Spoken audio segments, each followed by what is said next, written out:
Toglietemi tutto, ma non il mio Brenta, anzi il nostro Brenta.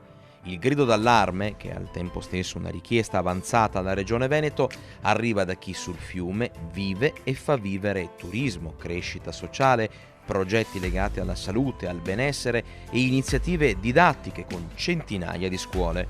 Ma che cosa sta succedendo?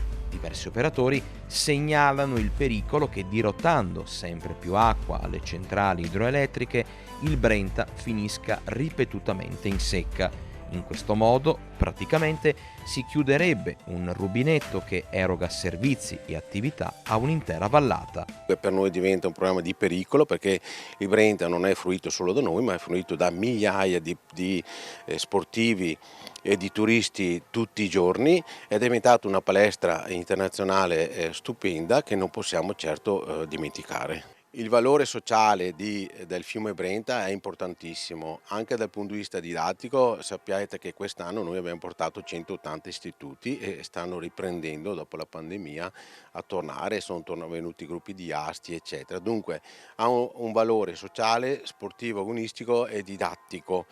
Dunque il fiume Brenta per noi è importantissimo, toglieteci tutto ma non il Brenta.